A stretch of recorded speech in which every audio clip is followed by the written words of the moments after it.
Hello and welcome to the Hard to Handle Sports Podcast. This is episode number 50. My name is Ismael San Juan. Thank you so much for being here. Kawhi Leonard drops 45 points in an elimination game. He is amazing. Also, the Lakers don't show up in Staples Center. They get eliminated in 6 versus the Suns. And Terry Stotts is out as the head coach for the Portland Trail Blazers. All of this on this short episode of the Hard to Handle Sports Podcast. Let's get started. Kawhi Leonard, facing elimination, drops 45 points, puts the Clippers on his back, forces a Game 7. We will be going back to Los Angeles. Shout out to Kawhi Leonard. What a way to bounce back after Game 5 where it looked like he was deferring. He didn't want to take over. He didn't want to be the lead man. He goes into Dallas. Crucial victory by the Clippers, forces a Game 7. If I was a betting man, I think I would go for the Clippers winning Game 7. In my predictions for the first round, I had the series going 7, but I didn't have, the guts to call it. I think it was too close to call, in my opinion. All of the away teams have won so far, which would be crazy if all 7 if in all 7 games the away team wins. That would happen if Dallas wins in LA on Sunday. But I don't think that will happen. I think the Clippers will finally get a home stand. They will get a home victory, and they will move on in 7. Pretty much, the West is wide open. The Lakers are out. We'll touch on that in a little bit. But the West is wide open. If the Clippers want to go to the finals, the Clippers want to even get to Western Conference Finals for the first time, this is the year.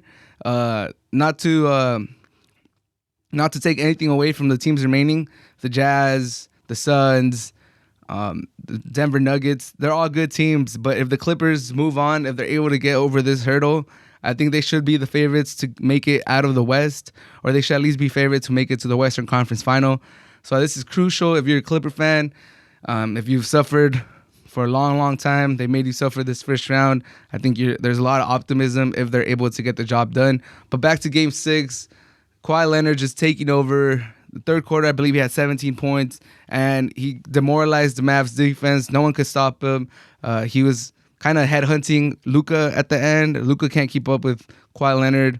He can't defend him. So it was a sight to behold. I'm proud of Kawhi Leonard. I'm proud for the dog that he showed in Game 6. And it was just an unbelievable performance. Again, I think Luka has to do a lot more. I think at the end of the game, he was deferring too much. He wasn't taking all the shots. It could be fatigue. He's carrying this team for 5 games already. It could be fatigue. He ended up with 29 points, 11 assists, and 8 rebounds, which is a great stat line. But he did get some couple threes at the end when the game was almost over. I need him to be more aggressive. I need him to attack, not just settle for jump shots, or when he drives to the rim, he can't just settle with kicking the ball out and hoping that his teammates make shots, because at the end there was a lot of open threes that his teammates were just not making. Finney Smith, Tim Hardaway ended with 23 points, but he had a couple open shots at the end that he couldn't knock down.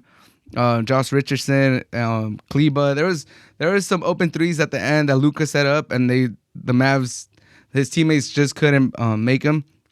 So in Game 7, I'm looking for Luka to come out aggressive, get his points. If it requires him to drop 40, then so be it, because he needs the Clippers are going to be the hardest matchup for the Mavericks, in my opinion. If they're able to beat the Clippers, they could beat anybody. But it's going to be a crazy Game 7. I'm excited for Game 7. This is the first one, I believe, from the first round of the playoffs. So Game 7s are like nothing else.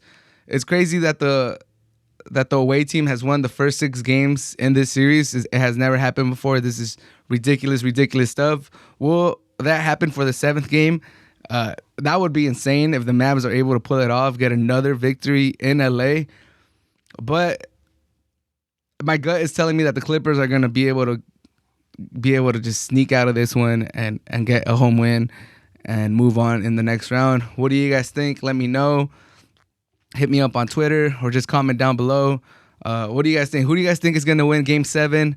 I think I would give the Clippers the slight edge just because they have the 2 superstars. Kawhi Leonard showed what he could do once he puts his head into it, and I think he'll do that for Game 7. Also, Paul George hasn't been playing bad, and Porzingis, oh my God, he's terrible. He has get Luka some help. That's another topic for another time. If the Mavs get eliminated, I got to go on a little rant for the Mavs getting some Luka some help. But I think regardless, it's going to be a good game. Game 7 must watch on Sunday. I believe is at noon or 3 p.m. Eastern time, something like that. Make sure to watch that game. It's going to be a great game. I expect big things from Kawhi. I expect big things from Luka. And we'll see how these coaches keep playing their chess moves. Like we've seen Tyronn Lue bench Patrick Beverley. We've seen the Mavs play Boban a little bit more. There was some iffy calls going in the Clippers' favor yesterday. Like the foul on Boban, that one was a little sketch. Like he wasn't doing anything. And then there was another one where a Clippers player was out of bounds and they threw the ball at him, which should be out of bounds Mavs ball since the Clippers player is already out of bounds. And then it hit him, and then it hit a Mavs player, and they called it out on the Mavs player. That was a little weird.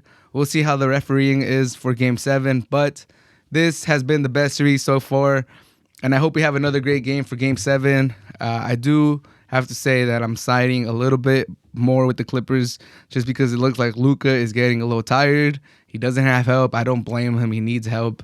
But yeah, make sure to watch Game 7.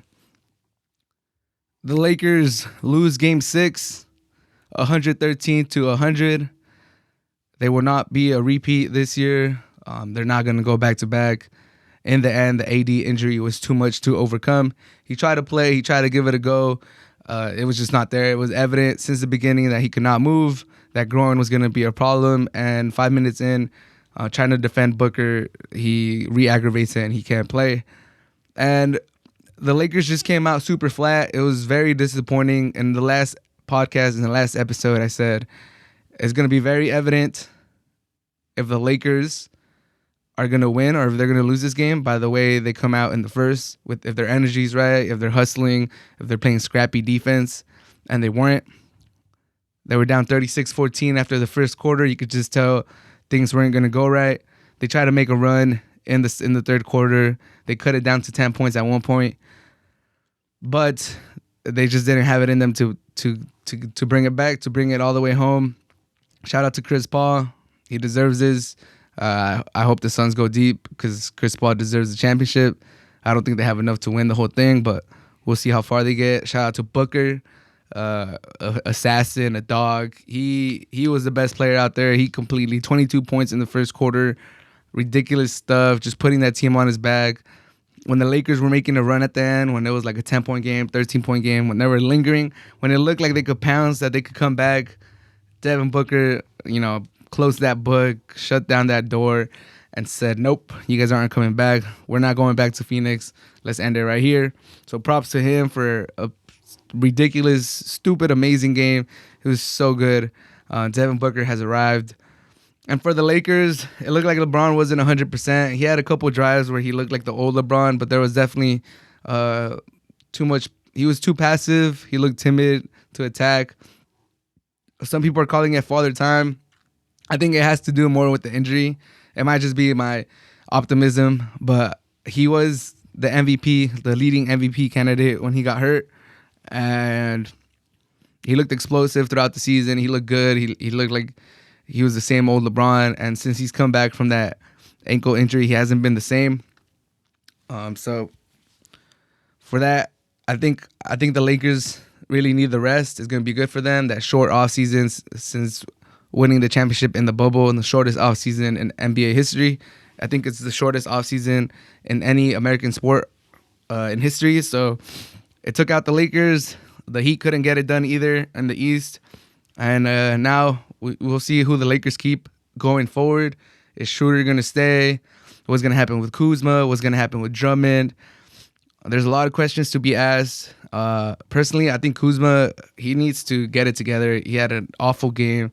The eye test is not there. He's been regressing since they've traded for AD.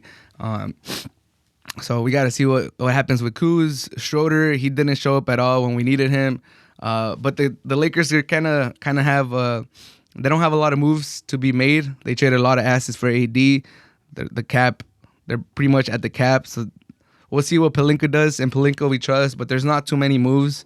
So Laker fans, don't be surprised if Schroeder comes back. Don't be surprised if we still have Kuz next year. I know there's a lot of jokes going on there that Kuz is going to go to China because he's terrible. But don't be surprised if the roster pretty much looks the same when next season starts. I am curious to see which free agents we pick up, if any. But we definitely need shooters. When we're making that run, it was a bunch of twos, not too many threes. So a couple of threes here and there could have really sparked, could have really energized the Lakers to really come all the way back. But there just wasn't enough shooting on the court. LeBron wasn't healthy. And the Suns were just good. They were making a lot of shots. So props to the Suns. We'll see how far they get. They're a very exciting team. Their coach he's an awesome coach. I'm rooting for him. And Devin Booker, he's easy to root for. I hope he goes deep. He mentioned Kobe, that Kobe was in the building, and I mean he might have been. He was one of Booker's mentors. He looked up to Kobe. Kobe really liked Booker. He talked great about Booker. So it didn't surprise me that Booker showed up in an elimination game and dropped 40 plus points on the Lakers. These future NBA stars are here. They're starting to make a name for themselves. I'm talking about Booker. I'm talking about Trae Young, Luka, Jason Tatum. It's nice to see, but hopefully for the Lakers and for the NBA, hopefully LeBron looked this way because of the injury and not because Father Time is finally starting to beat him. But we'll see next season. The Lakers are gonna enjoy this long off season, and we'll see how far the Suns get. It was a good series. Before AD got hurt, before Chris Paul got hurt, towards the end, it was the Suns. Suns win 3 in a row, and that's that. Terry Scott is out as a Portland head coach after 9 seasons, after exiting in the first round 4 times in the last 5 years. Terry Scott is out. I think this is the right move. Nothing against Terry Scott. He looks like he's a good head coach. He looks like he'll probably get a job somewhere else, but They need to go in a different direction. They need someone else. They need a different voice in there.